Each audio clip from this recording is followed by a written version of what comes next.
So you're talking about the zodiac, Rod, and Seven put up the picture of the temple of Dendera. Mm-hmm. You know, oh, man, as we say, this is a divine costume that we're wearing down here. Macabre, there's many names for the vessel, Earth rover. Earth rover. We call it different names. Um, in the spiritual community, a lot of us study sciences such as astrology, numerology, things like that, and these sciences tell us certain things about who we are. But my question to y'all is, some of us are very old souls. Say, for example, Brother Rich, I might have existed before the sun, moon, and stars even was around. I might have been one of them souls that was around way before the sun, the moon, the stars, Saturn, scary ass Saturn, Jupiter, Venus, Mars, all that shit. I might have been around before all of that. Now, if I was around and souls like me were around before all of that, do we are we subjugated to the same rules of astrology as a soul who came around after these planetary bodies existed, or do the rules completely change for souls that were around before this certain things in the matrix even came about? Look, Michael Jordan was 12 years old. You think he could have beat Dr. J in the pickup game 1-on-1? When he was 12? No. Okay, now, when he was 30, right, and you squared him up against Dr. J, now Dr. J is aged, right? And this is the continuation and the passing on of energy. Because Dr. J aged, if he could beat Jordan when he was the same age as Jordan was when he was 13, when he becomes 30 now, he's that much older than Jordan. So now all of his senses is declining because of something called age, right? So we looking at a baton passed to self. When you're talking about an individual soul, that's always has to be filtered through an ego. Because when you're not in the physical form, there is no one of us. We are unison. We are together. We the great egregore of consciousness that is creation. But when we take on a physical form, we encapsulate all that into an ego. And the old souls just learn how to use the ego to its advantage better than the new souls. And we called the new souls the snakes, but the old souls was the dragons. The great, terrible lizards, because they can control the manifestation potentialities of this physical form so good, they became spooky and scary like goblins and goons. Mm-hmm. But that was just another representation of the potency of their power, right? So now we come in with the old souls clearing the way for the new souls to come in as the indigo race, which is not going to have anything to do with ethnicity, and it's going to have everything to do with which crystal you control your bloodline. Right? And it's going to be 12 major crystals, and the minor crystals fall under the major crystals, the trickle-down effect. All of it is tied together. So the old soul's responsibility is to come and live the life to teach the new souls how to live life. Because we're not given an instruction manual at birth, we given amnesia instead. You muted, Rich. No, I said, wow, yeah, talk to him. We giving them Nietzsche instead. That's powerful. God damn it, that's powerful. So how they gonna learn how to live? Yeah. If the family is broken, the individual psyche is broken as he develops. So he's already developing from a broken perspective. So you give them misinformation, the perspective is broken, then you flip the map on them, tell them that south is down and north is up, when it's exactly the opposite. Which twists their east-west orientation. It's subconsciously disorienting the subconscious so the conscious mind can't navigate the 3D realm without somebody telling it where to go. You need borders set up. You need the velvet ropes to tell you how to walk down on the red carpet, right? But the wild man of the jungle can walk the path without a trail, right? And then he can come back and get everybody else and show them where is the destination.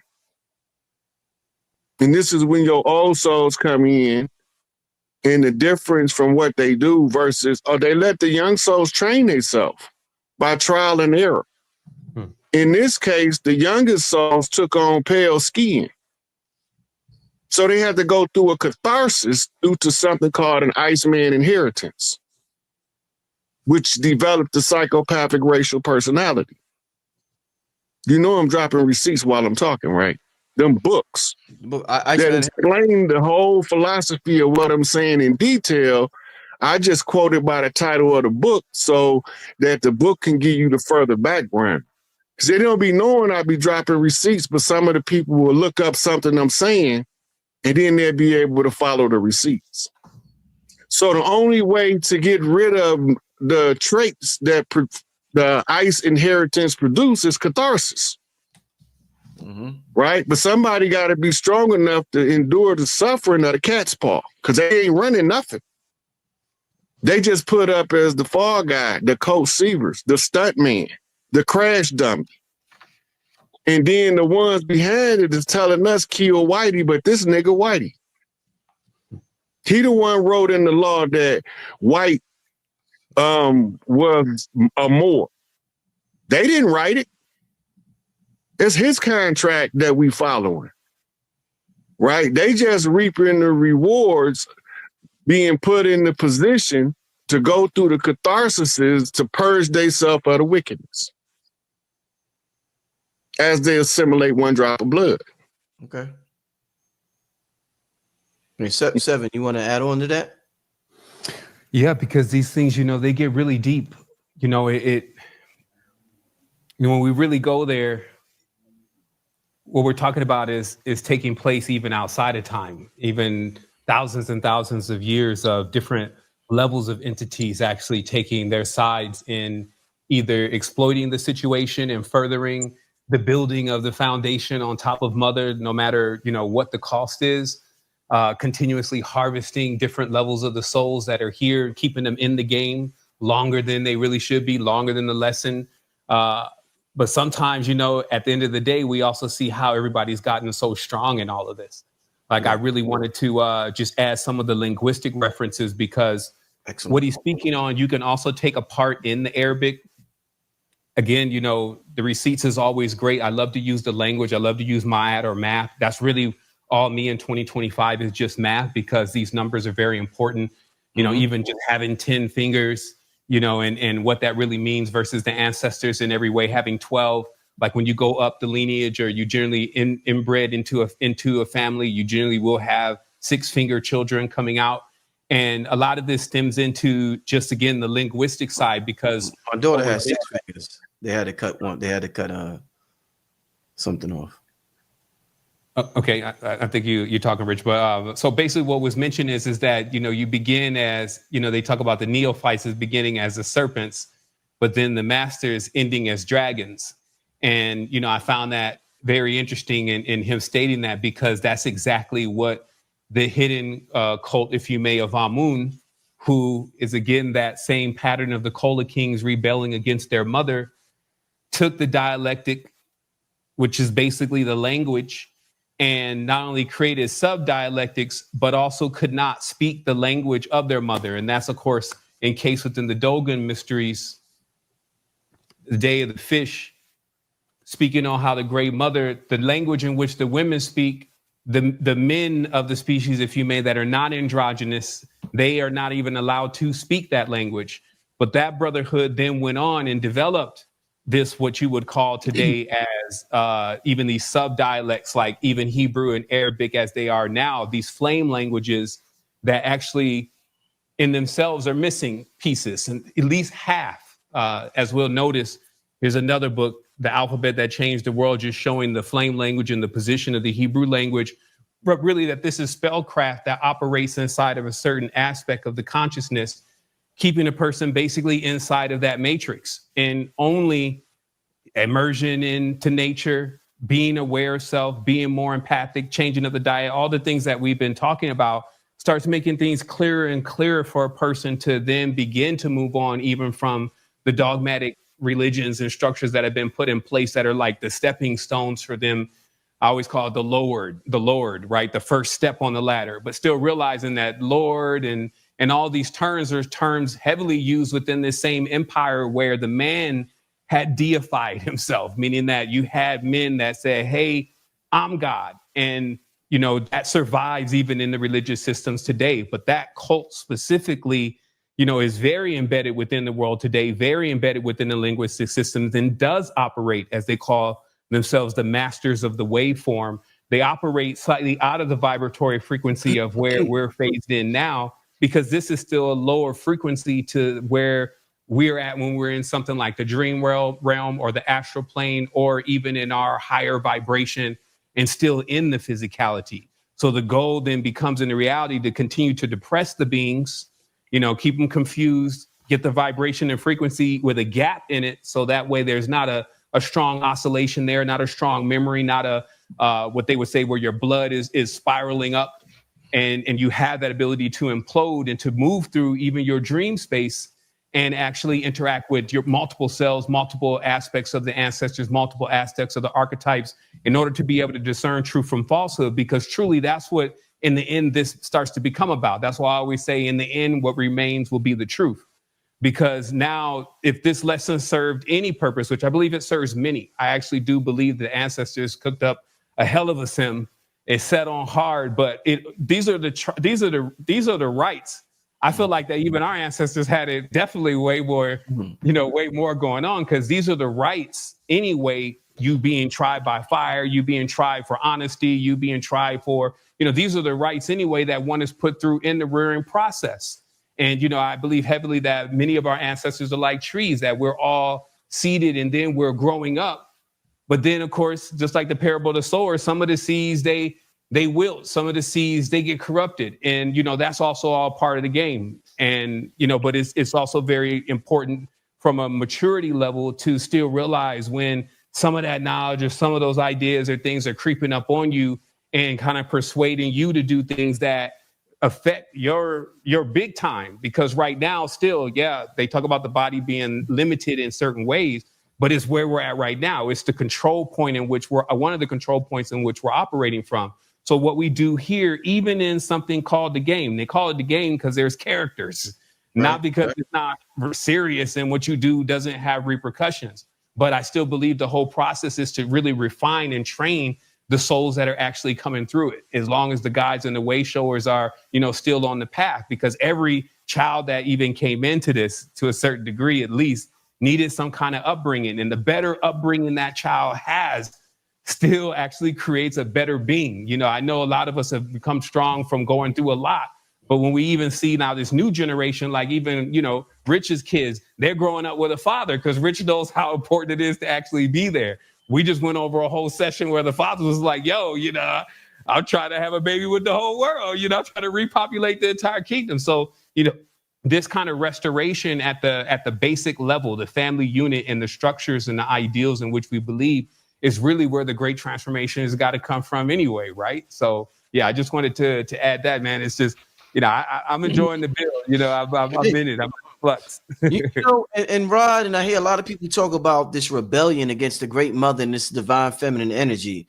And, you know, if I'm a bad guy and I'm rebelling against this divine feminine energy, I got to look at the most powerful part of this realm, of this matrix, of this game. And the most powerful part, what animates this thing, is something that we call the sun. So I'm gonna automatically make the sun masculine. Now, even in the conscious spiritual community, we call the moon feminine and the sun masculine. So what role was how much more of a feminine role did the sun play before this rebellion, if any? Is the sun, should we start looking at it as mother sun? Like talk to me about femininity. I mean, we use these terms like mother, but there's female pumas, there's female women, there's female whales. Yeah. So we're really more saying what's behind the eyes Gotcha. of the female. Gotcha. Right. And in that way, from a polarity level, if you only have one pole, and that's why I say, hey, just pay attention. We got 26 letters in the English alphabet. 26 times 2 is 52. We got 52 weeks in a year. The whole point of the calendar, language, and everything is to be in direct alignment with the stars to how long it takes for us to go around the sun and all the stations in between then.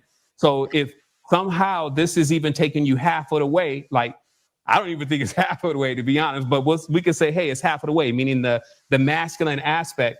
You would still have to get that feminine aspect in order to be a dynamo. Like, I don't see the sun specifically as a woman, but a dynamo, a being that actually is capable of having what you would say is the masculine and the feminine poles and a neutral in that case, all encompassed within the same force. Like something that, as we said, it's like it manifests as parthenogenesis. It manifests as hermaphroditic when it enters into the physical plane, because it can self-generate itself. And so, and then that removes, notice what that would do though, that removes the Eve angel, which is where, like I'm saying, the priestcraft all the way up to what you would even say the extraterrestrials are always trying to get in between and broker the energy.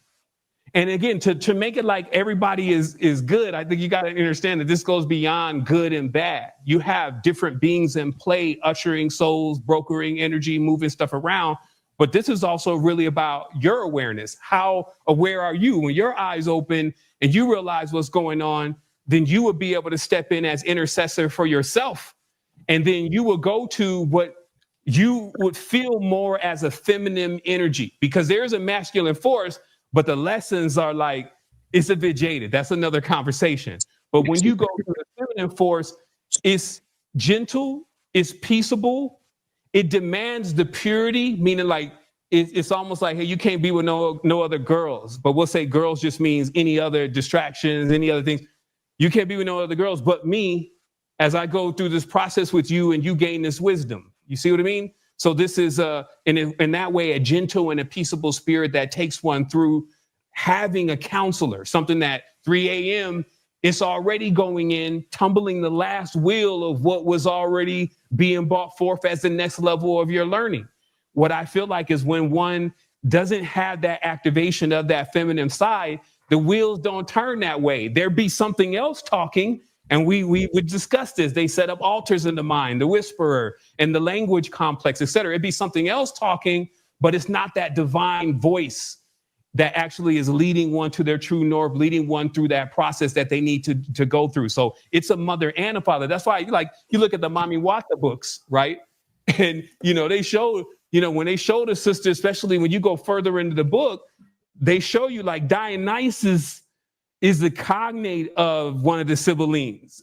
But that doesn't mean she was going to come in a size 6, looking like Wonder Woman, so that a lot of times even the vision of the ancient mothers, a hippopotamus is the most dangerous, you know what I mean? But you may look at it and be like, I think the lion. No, but it's there. So what I'm getting at here is that the forces in themselves, they try and they test you for how much not you say you really believe in them or you connect with them, but how much that you actually do connect with them and make that effort. And I haven't seen any person that made that effort that didn't get an answer. And so I feel like that's absolutely special, because all of this interference with the next thing that's in front of your face saying, hey, I'm God. I believe that's a natural trial that we all have to go through and pass at some stage in our journey. Right. And so I'm not really, I often go back and forth in my own mind about, when you give advanced levels of knowledge, in many ways, you're preventing a person from doing things that maybe otherwise they would have done. Right. You're giving them wisdom so that they avoid some disaster. This is what your parents do. I encourage us always to keep doing that, because in many ways, the person is still going to have to make the decision themselves, choose if they really even want to do it or not, or when they want to do it. So there's still a lot more decision making that goes on, despite that you can tell the person exact knowledge and wisdom of what is happening here in the planet. It's no different than when our mothers was telling us, hey, don't go out and do this, and hang out with him. And then the next thing we was out with him. You see what I mean? That's a big part of how this is all structured. It's still everything that's happening we're witnessing in the family structure and what goes on even in our lives. When you say, hey, that rebellious son, man, I can't even say that. I was definitely not the rebellious son at some point. I wanted to get out the house. So all these archetypes are still built into the family structure and still actually happening to cause and effect within the world. And we have to also pay attention to, just to that and what roles these things play in that scheme of things. I want to ask y'all. First of all, shout out to everybody. We got about 4,200 people in the chat.